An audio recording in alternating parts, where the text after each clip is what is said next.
வணக்கம் viewers, welcome back. Sivakumar அப்படிங்கிற நண்பர் தான் ஃபர்ஸ்ட் ஒரு மெயில் அனுப்பியிருக்காங்க. இந்த மாதிரி hello brother, I am from Chennai Saidapet. My issue is I am a dual SIM user. My primary network is Jio and another SIM is VI.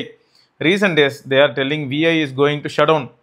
In my area, Airtel is very weak in network coverage. So I want to switch to BSNL. Is there any 4G network on BSNL or else is it 3G or H+? So please comment on it. In 2021 January, I am addicted to your YouTube channel. Congrats for big achievements. Thanks bro. Govardhan அப்படிங்கிற ஒரு நண்பரை சந்திச்சேன். அவரும் நம்ம குரோம்பேட்டில் தான் இருக்காராம். அவர் வந்து என்னன்னு பார்த்தீங்கன்னா, இதுக்கு முன்னாடி ஒரு மெயிலோ இல்லாட்டி ஒரு கமெண்ட்டோ எடுத்து படிச்சிருப்பேன். அவர் என்ன சொல்லியிருப்பாருன்னா, நான் வந்து 2 சிம் யூஸ் பண்ணுறேன். ஒன்று வந்து ஜியோ, இன்னொன்று பிஎஸ்என்எல். ஜியோவில் 5G டேட்டா அந்த மாதிரிலாம் யூஸ் பண்ணிட்டு இருக்கும்போது பிஎஸ்என்எல் ஆக்வர்டாக பிஹேவ் பண்ணுது ப்ரோ. பிஎஸ்என்எல் நெட்வொர்க் எனக்கு கிடைக்கவே மாட்டேங்குது, இல்லாட்டி விட்டு விட்டு கிடைக்குது, அது ஏனே புரியல அப்படின்னு சொல்லிட்டு இருந்தாரு.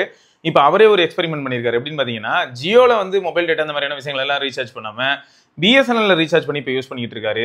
இப்போ எப்படி இருக்குன்னா, பிஎஸ்என்எல் அந்த மாதிரியான பிரச்சனைகள் பண்ண மாட்டேங்குதான். பட் புரியல, இது என்ன? இது அவர் யூஸ் பண்ணுற டிவைஸ் வந்து Pixel 8, இ-சிம் வந்து ஜியோ, ஃபிசிக்கல் சிம் வந்து பிஎஸ்என்எல். ஸோ நீங்கள் யாராவது இந்த மாதிரி ஏதாவது ப்ராப்ளம் ஃபேஸ் பண்ணியிருந்தீங்கன்னா சொல்லுங்கள். ப்ளஸ் அவர்கிட்ட நான் என்ன கேட்டேன்னா, ஓகே ப்ரோ, நீங்கள் வந்து மொபைல் டேட்டா வந்து இப்போ அதை மொபைல் டேட்டாக்காக ரீசார்ஜ் பண்ணது பிஎஸ்என்எல் அப்படின்னு சொல்கிறீங்க. ஓகே, ஹாப்பி தான். ஆனால் பிஎஸ்என்எல்ல நீங்கள் எப்படி எந்த அளவுக்கு நீங்கள் வந்து மொபைல் டேட்டா யூஸ் பண்ண முடியுது அப்படின்னு ஒரு கேள்வி கேட்டேன். நீங்களும் அதான் கேட்டிருப்பீங்கன்னு வச்சுக்கோங்க. பார்த்தா நான் கேட்டேன், 4G கிடைக்குதா அப்படின்னு கேட்டேன். காமிச்சார் உடனே, பாருங்க ப்ரோ அப்படின்னு. என்னன்னா 4Gலாம் கிடைக்கல, இங்கே H+ கிடைக்குது. ஹெச் இல்லாட்டி H+ தான் கிடைக்குது. இதுவே நான் சொல்லியிருந்தேன் இல்லையா, சவுத் போயிருந்தேன், சவுத் விசிட் பண்ணியிருந்தேன், கன்னியாகுமரி, நாகர்கோவில், இந்த ஏரியாலாம் போகும்போது எங்கே போனாலும் LTEங்க. வீட்டுக்குள்ளே போனால் தான் 3G, வெளியில் எங்கே சுற்றிட்டு இருந்தாலும் LTE. ஸோ அங்கெல்லாம் ரொம்பவே சாலிடாக பர்ஃபார்ம் பண்ணிட்டு இருந்தது. ஸோ இப்போதைக்கு நமக்கு இங்கே சென்னையில் கொஞ்சம் ஓகே, அங்கங்கே கொஞ்சம் சிட்டிக்குள்ளெல்லாம் போகும்போது 4Gன்னு காட்டுது. திடீர்னு இங்கே ரோட்டில் சுற்றிட்டு இருக்கும்போது 4Gன்னு காட்டுது. அப்புறம் கொண்டாத்தில் பார்த்தீங்கன்னா 3Gன்னு காட்டுது. ஸோ ஃப்ளக்சுவேட் ஆகுது. வீட்டுக்குள்ளே போகிறதா இருந்தால் கண்டிப்பாக 3G தாங்க காட்டும். அதையும் ஞாபகம் வச்சுக்கோங்க. ஸோ ரொம்ப பெரிய எக்ஸ்பெக்டேஷன் வச்சுக்காதீங்க. கால்ஸ் கூட ஓரளவுக்கு சமாளிச்சிடலாம். பட் மொபைல் டேட்டா இன்டோர்ஸில் வேலைக்கு ஆகாது பிஎஸ்என்எல்ல. மற்றபடி ப்ராப்ளம் இருக்காதுன்னு நினைக்கிறேன். ஸோ நம்ம வீடியோ பார்க்குற நண்பர்களில் யாராவது வந்து நீங்களும் சைதாப்பேட்டை பக்கம்லாம் இருந்தீங்கன்னா, உங்களுக்கு வந்து பிஎஸ்என்எல் சிம் நீங்கள் யூஸ் பண்ணுறீங்கன்னா எப்படி இருக்குது அப்படிங்கிறத சொல்லுங்கள். ஸோ தட் சிவகுமார் ப்ரோக்கு யூஸ்ஃபுல்லாக இருக்கும். ஸோ அடுத்த மெயில் பார்த்தீங்கன்னா, ராகுல் அப்படிங்கிற நண்பர் தான். Greeting Siva bro, need suggestion for upgrading my phone. நான் வந்து Redmi Note 10 Pro Max use பண்ணுறேன். 3 வருஷமாக தான் யூஸ் பண்ணிட்டு இருந்தேன், ஸ்னாப்ட்ராகன் ப்ராசரோட. ஸோ இப்போ நான் வந்து ஃபோன் அப்டேட் பண்ணலான்னு இருக்கேன். எனக்கு I love OnePlus Nord 5 and iQOO Neo 10R. In this I have to go for 30 to 35K budget. I don't have that much budget. In other hands I got my eyes on Nothing. There I got Nothing Phone 1 for 22K and 3A for 24. The SD and camera my budget is 25K. Okay, so உங்களுக்கு interest வந்து நீங்கள் எந்த phone மேலே இன்ட்ரெஸ்டடாக இருக்கீங்களோ அதில் iQOO Neo 10R கிடச்சிடும். Neo 10 தான் கிடைக்காது. Nord 5யும் உங்களுக்கு வந்து இதுக்கப்புறம் ஃபியூச்சரில் இன்னும் ஒரு 6 மாதம் கழிச்சு இந்த பட்ஜெட்டுக்கு வந்துடும். அது வேறு விஷயம். அது வரைக்கும் உங்களோட ரெட்மி நோட் 10 ப்ரோ மேக்ஸ் நல்லா இருந்ததுன்னா அதிலே நீங்கள் கண்டினியூ பண்ணிட்டு Nord 5 ப்ரைஸ் கட் ஆகி உங்களுக்கு 25,000க்கு வரும்போது நீங்கள் வாங்கலாம். அப்படி இல்லைனா இப்போதைக்கு நீங்கள் என்ன பண்ணலாம்னா நத்திங் ஃபோன் 3A அதுதான் நீங்கள் வாங்க முடியும். நத்திங் ஃபோன் 3Aல உங்களுக்கு ஹை அண்ட் 826 நினைக்கிறேன். ஸோ அதை நீங்கள் வந்து வாங்க முடியும் 25,000 ரூபாய்க்குள்ளார. ஸோ நத்திங் உங்களுக்கு இன்ட்ரெஸ்ட் இருக்குன்னா ஓகே, 3A 256GB வாங்கிக்கோங்க. அப்படி இல்லைனா iQOO Neo 10R வாங்கலாம் ப்ரோ. iQOO Neo 10R உங்களுக்கு 25K கீழே தான் வரும். அது இத்தனைக்கும் ஸ்னாப்ட்ராகன் ப்ராசர் ஆஸ்பெக்டில் பார்க்கும்போது உங்களுக்கு பவர் பேக்டாக இருக்கும் ஓரளவுக்கு. ஏன்னா 8S Gen 3 வேறு இருக்கு இல்லையா. ஸோ அப்படி பார்க்கும்போது பட் இதுவே வந்து உங்களுக்கு பர்ஃபார்மன்ஸ் எனக்கு அந்தளவுக்கு முக்கியம் இல்லை ப்ரோ. நானே மிட்ரேஞ்ச் ஃபோன் தான் யூஸ் பண்ணிட்டு இருந்தேன். எனக்கு மீடியா ஓரளவுக்கு கேமரா ஸோ இப்படி தானே எதிர்பார்க்குறேன் அப்படின்னா கண்டிப்பாக நீங்கள் நத்திங் ஃபோன் 3A கன்சிடர் பண்ணலாம். பட் எல்லா ஃபோனும் பாருங்களேன், இப்போ நத்திங் ஃபோன் 3A பற்றி நான் பேசுகிறதா இருந்தாலும் ஓரளவுக்கு பாசிட்டிவான ஒரு டிவைஸாக இருந்தாலும் அதில் நான் கேமரா சென்ட்ரிக்காக ரொம்பவே மூவ் பண்ணணும்னு நினச்சேன்னா வேலைக்கு ஆகாது. ஏன்னா கேமரா வந்து இப்போது அகெயின்ஸ்ட் ஹைலைட்ஸ் ஃபோட்டோ எடுக்கணும் அப்படின்னு நினச்சோன்னா லைட்டாக நம்ம மேலே பே எஃபெக்ட் போடும். ஆல்ரெடி நம்ம அதை பற்றி கவர் பண்ணியிருப்போம். நம்ம சந்துருவே 3A யூஸ் பண்ணிட்டு எப்படி இருக்குன்னு சொல்லிட்டு சாம்பிள்ஸ்லாம் கொடுத்துருப்போம். அந்த வீடியோவில் கூட நம்ம அட்டாச் பண்ணியிருப்போம். அந்த OnePlus 11, 12R, 11R இதெல்லாம் யூஸ் பண்ணும்போது நண்பர்கள் வந்து ஷேர் பண்ணியிருந்தாங்க தெரியுமா, ஃபோட்டோ எடுத்ததுக்கப்புறம் ஆளை சுற்றி ஒரு வெள்ளை பேய் மாதிரி இதை அடிச்சு விடுதுன்னு. அந்த மாதிரியான ஒரு சுச்சுவேஷன் வந்து நத்திங்கோட அல்காரிதம்லேயும் ஒர்க் அவுட் ஆகுது. நத்திங்கோட ஃபோன் 3லையும் கூட நீங்கள் அதை பார்க்கலாம். எப்போனா நீங்கள் நிற்கிறீங்க, உங்களுக்கு பின்னாடி பிரைட் லைட் இருக்குது அப்படின்னா இந்த மாதிரி கொஞ்சம் கோலரான ப்ராசஸிங்லாம் பண்ணுது. ஸோ அதை ஞாபகம் வச்சுக்கோங்க. ஸோ மொத்தம் நீங்கள் நத்திங் ஃபோன் 3A வாங்கலாம் அப்படின்னா iQOO Neo 10R வாங்கலாம். 25,000 ரூபாய்க்கு இந்த 2 டிவைஸுமே கிடைக்கும். சபரீசன் நட்ராஜ் அப்படிங்கிற நண்பர் வந்து என்ன கேட்டிருக்காங்கன்னா, ப்ரோ நான் கரூர்லேருந்து மெயில் போட்டிருக்கேன். ஹாய் ப்ரோ, நான் கரூரில் இருக்கேன். Following your channel for the past 4 years. I am using S21+ primary டிவைஸாக தான் யூஸ் பண்ணிகிட்டு இருக்கேன். க்ரீன் லைன் வந்துருச்சு. சர்வீஸ் சென்டர் கொண்டு போனேன். அவங்க வந்து இந்த க்ரீன் லைனை ஃபிக்ஸ் பண்ண டினை பண்ணிட்டாங்க. ஏன்னு பார்த்தா இந்த ஃபோனை வந்து என்னோட கசின் யூஎஸ்லேருந்து வாங்கிட்டு வந்து கொடுத்தனால. அதனால் நான் இப்போ வந்து டிவைஸ் மாற்றலான் இருக்கேன். என்னோட ஆப்ஷன் பொறுத்த வரைக்கும் என்னென்னா, பட்ஜெட்டில் பிக்சல் 7 பிக்சல் 8 பார்த்தேன். அப்புறம் மோட்டோரோலாவில் வந்து 50-60 சீரிஸ் பார்த்தேன் ஃபியூஷனு அப்படின்றாரு. ஸோ என்னை பொறுத்த வரைக்கும் நீங்கள் வந்து பிக்சல் 8 போகிறது ஓரளவுக்கு சேஃப்னு சொல்லுவேன். இதை தாண்டி வந்து நத்திங் ஃபோன்ஸ் இருக்குது. விவோவில் திடீர்னு ஆஃபரில் V50 மாதிரியான டிவைஸ் இந்த பட்ஜெட்டுக்குள்ளார சுத்தம். அப்புறம் உங்களுக்கு சப்போஸ் 30K வரைக்கும் நீங்கள் கொண்டு போக முடியும் உங்கள் பட்ஜெட் அப்படின்னு சொன்னீங்கன்னா போக்கோ F7 இருக்குது, நார்டு 5 இருக்குது. சொல்லப்போனால் S21 ப்ளஸ்ஸு கொஞ்சம் ஃப்ளாக்ஷிப் டிவைஸும் யூஸ் பண்ணியிருக்கீங்க. ஆனால் சப்போஸ் நீங்கள் S24 FE சாம்சங்கில் இருக்க 1 UI எக்ஸ்பீரியன்ஸ்லாம் வேணும்னு நினச்சிருந்தீங்கன்னா நீங்கள் அங்கே போயிருக்கணும். Okay, I have Moto G35 as my second device, which I bought after viewing a review in Jan 2024. I am a construction site engineer, mostly viewing CAD diagrams, videos and lot of calls. How about Sony Xperia 5 Mark IV? Test பண்ண போகிறேன். ஏன்னா நமக்கு Riyaz bro அனுப்பியிருக்காரு. என் கையில் வந்து சேரணும். இன்னொரு 1 or 2 days ஆகும். என் கைக்கு வந்துடும். வந்ததுக்கப்புறம் கண்டிப்பாக நான் வந்து எப்படி இருக்குது அப்படின்னு சொல்கிறேன். இம்ப்ரெசிவாக இருக்கா இல்லையான்னு. Mark 1, Xperia 1 Mark 4 or 5 available in secondary market. Xperia 5 Mark 4 மட்டும் தான் இப்போதைக்கு எனக்கு ஆக்சஸ் கிடைக்குது. நான் யூஸ் பண்ணிட்டு கண்டிப்பாக சொல்கிறேன் ப்ரோ. என்னை பொறுத்த வரைக்கும் என்னென்னா, இந்த Xperia 5 Mark 4ல் வந்து Snapdragon 8 Gen 1 இருக்கும். ஸோ அது கொஞ்சம் ஹீட் அதிகமாக ப்ரொடியூஸ் ஆகிற ஒரு சிப்பு தான். அதை சோனி எப்படி ப்ரெசென்ட் பண்ணியிருப்பாங்க அப்படிங்கிறதுக்கு யூஸ் பண்ணாமல் நம்மளால் சொல்ல முடியாது. அண்ட் அதான் last device to feature 21:9 aspect ratio வேறு அதெல்லாம் யோசிக்க வைக்குது. ஸோ இப்போதைக்கு என்னால் அதை பற்றி சாலிடாக கருத்து வைக்க முடியல. பட் கண்டிப்பாக டிவைஸ் என் கைக்கு வந்ததுக்கப்புறமா நான் யூஸ் பண்ணிவிட்டு உங்களுக்கு எல்லா ஃபீட்பேக்கையும் கொடுக்குறேன்.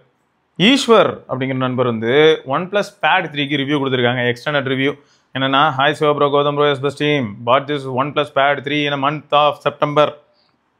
ப்ரீ ஆர்டர் பண்ணி வாங்கினால எனக்கு என்னாச்சுன்னா ஸ்டைலிஸும் ஃபோலியோ கேஸும் ஃப்ரீயாகவே கிடச்சிது வித் கூப்பன். இப்போ நான் என்னோட ரிவ்யூவை ஷேர் பண்ண போகிறேன். நான் இது வரைக்கும் என்ன அப்சர்வ் பண்ணியிருக்கேனோ அது எல்லாத்தையும் உங்களுக்கு இந்த வீடியோ மூலம் இந்த மெயில் மூலமாக சொல்கிறேன் அப்படின்னு சொல்லியிருக்காப்புல. I bought it for 39.9K with initial offers. அந்த கேஸும் ஸ்டைலஸும் ஃப்ரீ. பல தடவை சொல்லும் போது என்ன ஆகுதுன்னா, யாருக்காவது இது ஃப்ரீயாக கிடைக்கலன்னா அவங்களாம் வந்து வெறியாவாங்கல்ல. ஓகே, ப்ரோஸ் என்னன்னா, excellent build bro, sleek and very slim, weight distribution சூப்பராக இருக்குது. வித் ஃபோலியோ கேஸு யூசேஜ் வந்து ரொம்பவே ஈஸியாக இருக்குது. சாஃப்ட்வேர் வெரி லைட் ப்ரோ, ப்ளோட்வேர்ஸ்லாம் எதுவும் இல்லை. Or something with hinder your smoothness experience. இந்த ஸ்மூத்தான எக்ஸ்பீரியன்ஸை வந்து எங்கேயாவது ஏதாவது வந்து தடுக்குமான்னு பார்த்தீங்கன்னா அந்த மாதிரி எதுவும் இல்லை. டிஸ்பிளே ரொம்பவே பெருசாக இருக்குது. அதனால் லேப்டாப் மாதிரியான ஒரு ஃபீலை வந்து டெலிவரி பண்ணுறதுக்கான வாய்ப்புகள் இருக்குது அப்படின்னு சொல்லியிருக்காரு. Sound through the pad is okay, but no distraction. High volume வச்சாலும் நல்லாயிருக்கு. பர்ஃபார்மன்ஸு இதில் வந்து லேக் அப்படிங்கிற ஒரு விஷயமே பார்க்க முடியாதுன்றது தான் போட்டிருக்காரு. Lag free best experience. Gaming multimedia bro. அந்த டேப் இவ்வளோ பெருசாக வச்சுக்கிட்டு அதில் கேம் வந்து என்னால் யோசிக்கவே முடியல ப்ரோ. மேபி ஜாய்ஸ்டிக் ஏதாவது பேர் பண்ணிட்டு விளாண்டா ஓகே இருக்கும்னு நினைக்கிறேன். அவ்வளோ பெரிய டேப்பில் வந்து இப்போ நம்ம இந்த ஃபர்ஸ்ட் பர்சன் ஷூட்டர் கேம்லாம் விளாட ட்ரை பண்ணணும் எங்களை ரொம்பவே கஷ்டமாக இருக்குது. பட் இதுக்கு தான் என்ன பண்ணுறாங்கன்னா, இந்த ஐபேடில் மினி இருந்தது தெரியுமா, ஐபேட் மினி வாங்கிட்டு விளாண்டுட்டு இருப்பாங்க ஒரு சிலர்லாம். பட் இந்த பெரிய ஐபேடாக இருக்கட்டும், இல்லாட்டி வந்து இந்த மாதிரியான டேப்ஸ்லாம் வந்து கேம் எந்த அளவுக்கு பாசிபிள் எனக்கு தெரியல. பட் இந்த ரேசிங் கேமு வேறு ஏதாவது ஒரு சில கேம்ஸ்லாம் ஜாலியாக விளாட்லாம். அடுத்து RAM management exceptional bro. Charging and battery exceptional changes. ஏன்னா 80 வாட் சூப்பர் ஹூக் சார்ஜர் இருக்குது, அதுவும் பாக்ஸ்லேயே வந்துடுது. ஸோ அதை யூஸ் பண்ணும்போது ஜாலியாக யூஸ் பண்ணலாம். அடுத்து it is one of the best tab for study purpose. Movie watching experience is very good, and even watching cricket and other sports on this device with the immersive sound is awesome. Stylus function is good, but it has some issue with, we'll talk in cons section. Cons: OnePlus Tab UI is one of the worst bro. Outdated and lacks even disable search option in app drawer. Bluetooth audio is the worst I have seen. Even 6K basic Realme mobile does better than this. OnePlus Buds 3 Pro also sounds very low and muddy with this stupid device despite it supports LHDC. I feel OnePlus must learn to tune their mobile and pads like Xiaomi and iQOO. App optimization is the worst in some apps. For example, in YouTube the playback speed bar is misaligned. I have attached screenshot. அநேகமாக இது வந்து யாரை திரும்ப குறை சொல்லணும், இது வரையா இது யாரை குறை சொல்லணும்னா நம்ம ஆண்ட்ராய்டோட எஸ்டிகேவே அந்த லட்சணத்தில் இருக்குது. No SIM card support.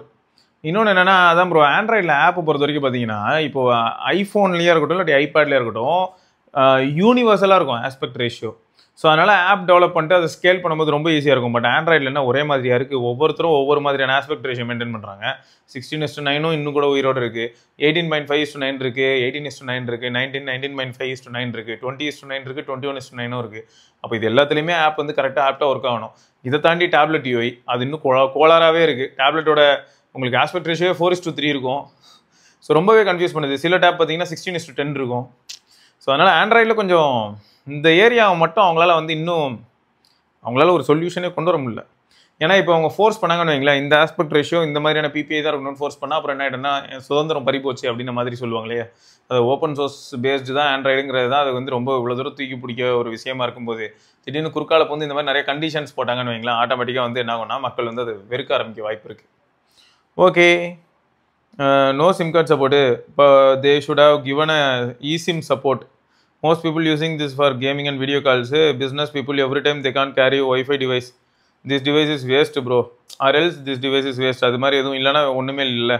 அது என்ன சொல்கிறாரு, இன்டர்நெட்டே இல்லாமல் இந்த இதை நான் என்ன பண்ண போகிறேன், இப்போ வெள்ளிங்க எடுத்துகிட்டு போகிறேன், ஆஃப்லைன் கண்டென்ட் தான் ஓகே. அப்படி ஆஃப்லைன் கண்டென்ட்டும் என் கையில் இல்லை, இன்டர்நெட்டும் இல்லைன்னா நான் அப்புறம் இந்த டேப் வச்சு என்ன பண்ணுறது அப்படிங்கிறார். They might have thought that this will cost their mobile sale if SIM support given. Brightness is a nightmare in this device. One of the worst when it comes to auto brightness option. Calibration is worst to the core. Own apps கூட சரியா work ஆகல bro. எக்ஸாம்பிளுக்கு OnePlus store app மொக்கையா optimisation செஞ்சுருக்கானுங்க. No headphone jack முட்டை Bluetooth audio நல்லா இல்லை. At least 3.5 jack கொடுத்தா உங்கள் ஐஇஎம் யூஸ் பண்ணலான்னு பார்த்தா ஒயர்டு ஆடியோ டைப் சியில் நல்லாவே இல்லை ப்ரோ. இப்போ தான் தெரியுது இவனுங்க காஸ்ட் கட்டிங் பண்ணியிருக்கானுங்க. 8 Gen 3 கொடுத்துட்டு டேக்கு குட் ஆடியோ இதெல்லாம், அதை 8 Gen 3 கொடுத்ததுக்கு இவங்க பேசாமல் இந்த மாதிரி குட் ஆடியோ எக்ஸ்பீரியன்ஸ் ஏதாவது கொடுத்துருக்கலாம். யார் கேட்டால் இவனுங்கிட்ட 8 லிட்டு, அதாவது 8 லிட்டர் வச்சு நான் இப்போ என்ன பண்ண போகிறேன் அந்த டேப்ல அப்படிங்கிற ஆதங்கத்தை சொல்கிறாரு. ஒரு 8 Gen 3யோ இல்லாட்டி கொஞ்சம் 8 Gen 2 அந்த மாதிரி ஒரு பழைய சோசியே இருந்தாலும் மற்ற எல்லாமே நல்லா ப்ராப்பராக டியூன் பண்ணியிருந்தா நான் இன்னும் சந்தோஷப்பட்டிருப்பேன் அப்படிங்கிறது தான் அவரோட ஆதங்கமாக இருக்குது. இது அந்த ப்ரைஸ்னால தப்பிச்சிருச்சு bro. Anything above that for it's improper product worth இல்லை. My friend is using Lenovo 50K tab, அது டக்கராக இருக்குது. நான் அதே போகலான்னு இருந்தேன், பட் 8 லிட்டு அண்ட் OnePlus சாஃப்ட்வேர்னு நினச்சி ஏமாந்துட்டேன். ஓவராலாக நீங்கள் டேக் யூஸ் பண்ணி ஆடியோ கேட்பேன்னா ஓகே. ஆப்ஸ் நல்லா ஆப்டிமைசேஷன் பண்ணணும், நிறைய கிளிச்சஸ் இருக்குது யூஐயில், அதை ஃபிக்ஸ் பண்ணணும். Android 16க்காக waiting bro. If received I will install and check இதெல்லாம் ஃபிக்ஸ் பண்ணியிருக்காங்களா இல்லையான்னு அப்படின்னு சொல்லி கோபாலகிருஷ்ணன் ப்ரோ சொல்லியிருக்காங்க. அவரோட செல்ல பேர் ஈஸ்வரோ இல்லாட்டி அவருக்கு பிடிச்ச பேர் ஈஸ்வரா இருக்குது போல். Okay right. ஸோ நீங்கள் யாராவது வந்து OnePlusல டேப் ஏதாவது யூஸ் பண்ணுறீங்கன்னா உங்களுக்கு சாஃப்ட்வேர் எக்ஸ்பீரியன்ஸ்லேருந்து எல்லாமே எப்படி இருக்குது அப்படிங்கிறத சொல்லுங்கள். ஏன்னா இப்போ நம்ம கோபாலகிருஷ்ணன் ப்ரோ சொன்னதை வச்சு பார்த்தா அது பக்கமே யாரும் ஒதுங்க மாட்டாங்க போலையே, அந்தளவுக்கு போட்டு பொலன்னு பொழந்திருக்காரு. நிறைய நல்ல விஷயங்களும் இருக்குது. வெறுமனே மீடியா எக்ஸ்பீரியன்ஸ் அப்படின்னு யூஸ் பண்ணுறதா தான் ஜாலியாக இருக்குது. பட் மீடியா எக்ஸ்பீரியன்ஸை தாண்டி ஒரு சில விஷயங்கள் எக்ஸ்பீரியன்ஸ் பண்ணணும்னு நினச்சோன்னா கஷ்டமாக இருக்குது. அதுவும் முக்கியமாக வந்து ஆப் ஆப்டிமைசேஷன் இந்த மாதிரியான ஏரியாவில். ரைட்டே. ஸோ இதை தொடர்ந்து நம்ம இன்னொரு பதிவில் சந்திப்போம். அதற்கு விட்டுக்கொள்வதை சிவபரணி பார்க்கலாம்.